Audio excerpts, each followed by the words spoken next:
Hi guys, welcome back to another video on the Smithy Golf channel. So today I'm going to be talking to you about what's in my golf bag for the 2020 season now that we're out of lockdown.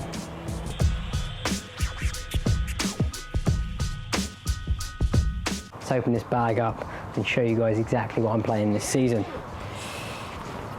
So we're going to start up from the bottom with a putter, working it all the way up to the driver. So putter, new golf club in the bag for this season. So we've got in the bag, replacing my old TaylorMade putter, even though it does have a TaylorMade head cover on it, is my new Ping Answer putter.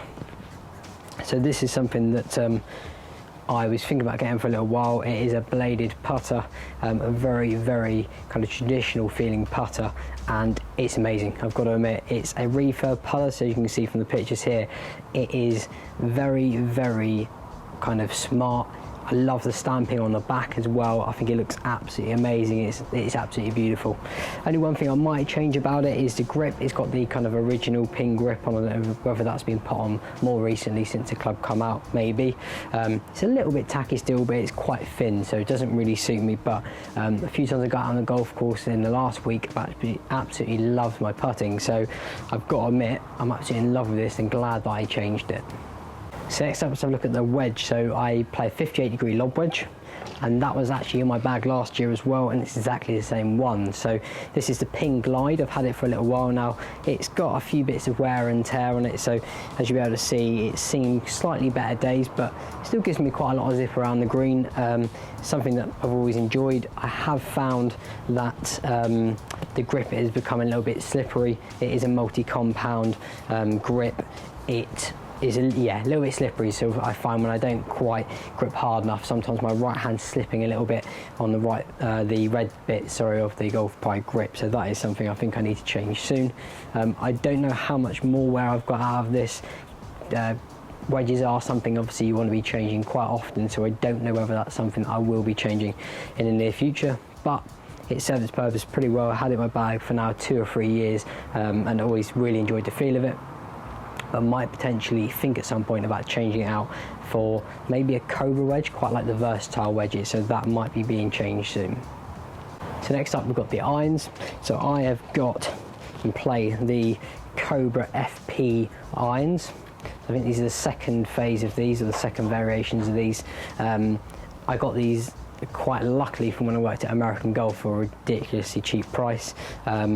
I have changed a couple of bits, so they're regular flex, same as all the rest of my clubs. Have put new grips on, so I've got the Golf Pride, I think they're called the C2 wraps, which I'll show you a picture of as well. So these are nice and sticky, perfect. I love having that kind of real soft grip. It feels really good. So yeah, I've got these in a 5-iron all the way up to my sand wedge, including the gap wedge as well. So that's where I go. My staging is, I believe the gap wedge is a 49.5, the sand wedge is a 54.5, and I've got a 58-degree wedge. So my gapping works quite well, although I might potentially change the sand wedge at some point as well. But yeah, for the year and a bit that I've had these clubs in the bag, I absolutely love the feel.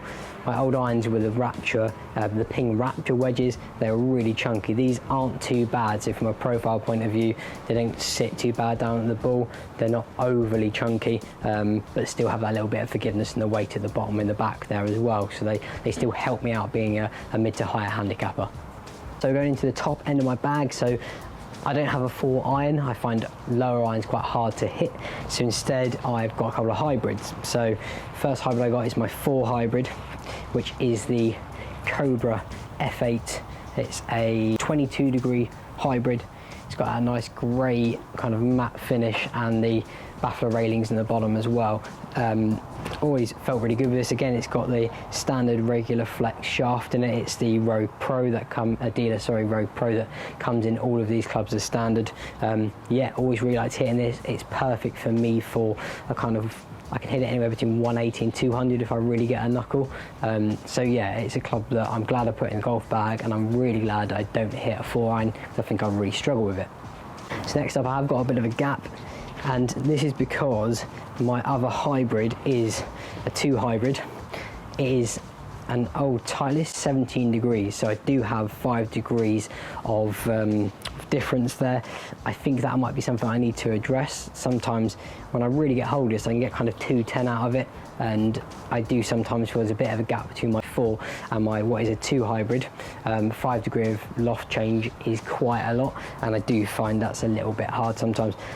This is something that was given to me as a gift. It's a stiff flex Titleist club. It's again got the multi-compound grip on, which has got a bit more grip because I'm going to change it quite recently.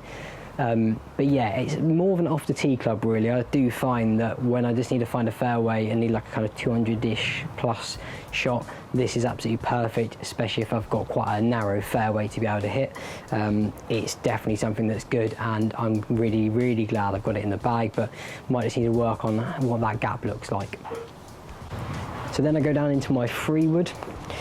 What is one of the newer clubs in my bag. I think I've probably had this about 3 or 4, maybe 5 months now. So this is the Nike VR 3-wood. You might have seen a video that I've done with it a little, not too long ago. It's 15 degrees standard. You can't change the neck, so you can't up or down the degrees. Regular flex, it's the Mitsubishi regular shaft that come with it. I never owned a nightclub, never hit one before I got this actually. But yeah, absolutely love it. It's still got the original grip on, which is in really good condition, just a kind of standard grip. But yeah, ever since I got this, I've hit it really well. Again, it's a bit of an off the tee club. I very rarely hit it unless off the ground, unless I'm playing say a par 5 and I really need to get a little bit close to the green. Quite easy to overturn it, so I have got to be careful making sure that I square that club face up. But yeah, I love it. It's got kind of a real plain, a bit like a Titleist top on it. It's nothing too fancy, doesn't have any gadgets or gizmos with changeable necks, but absolutely love the feel of it. It's been a really good addition to the bag because I didn't have a 3-wood until about 4 or 5 months ago. So for me, definitely need this in the bag. Glad I put it in there, and it's a worthwhile investment. Now finally, onto the big stick. This is my latest addition in the bag, and that is the Cobra F9 driver. So you might have seen this in a video that I'd done a few weeks ago. This is the only golf club that I've ever bought from completely brand new. Again, regular flex shaft. This has got the Fujikura Atmos is it a 6R shaft in there. Has the Arcos on the grip as well. It's the same as a hybrid and the standard grip, so I need to work that out. I need to start working out all my yardages with my driver and try and find out exactly where I am with it. To take the head cover off here, rather than the standard yellow, I've gone for the Alpine white. One of the reasons I like that is I thought you never really look at the bottom, but the yellow for me was a little bit of a turn off. Have got to say that the other reason and why I like it so much is at the top. You might struggle to see it, but you have a matte kind of top of the crown of the head, and then you've got the carbon crown that wraps all the way around, and I love that kind of shiny to matte look. Also, you've got on the bottom of it the movable weight, so I have the weight at the back there, and you've got the changeable neck as well, so it's 10.5 head. I've decided to crank it up a little bit because I've been struggling with loft, and put it into the slight draw setting. So I did put it in the standard setting, find it was going a little bit too far right, so I've adjusted that to my game. And yeah, I've been out on the course with it a couple of times now and absolutely love the feel of it. It is going like a rocket, and it's such a good investment. Definitely at £199 I think I paid for it. The best thing that I've ever spent my money on in golf. So yeah, really good. Glad I got it in the bag. I'm looking forward to this season and seeing how it helps me. So last few bits in my golf bag, obviously we've got the Cobra tool. You're not allowed to change it obviously throughout a round, but I have only been practicing, so it doesn't matter. But that has been really key to making sure that I'm dialing in what I'm doing with my driver, so that is a really good thing to have. Make sure you're keeping it on you when you do need it, when you're using it in practice rounds. Really good. Next up, glove. Now I do need a new one of these, but the glove that I had been using is the Mizuno. It's kind of an all-weather glove. Generally lasts quite long. This one's now got a hole in the thumb, but I've had this, I know we haven't played golf for a while, but probably about 6 months, and it's worn pretty well. It's not that bad apart from the thumb that's just happened there, but I've got quite small hands, so I find these fit really nice. Other thing I put in the bag last year was a rangefinder. So this one is the Basili rangefinder. Really good. I did use a watch before, but I did find that it was annoying when you couldn't know exactly where the pin was. So having this on there with the slope reading is an amazing bit of kit. I don't really play many competitions, so it doesn't matter about the fact it's got the slope reading on there. I don't have to worry about changing anything about it. And then golf ball and tee, last 2 bits. So tees, I just use wooden tees.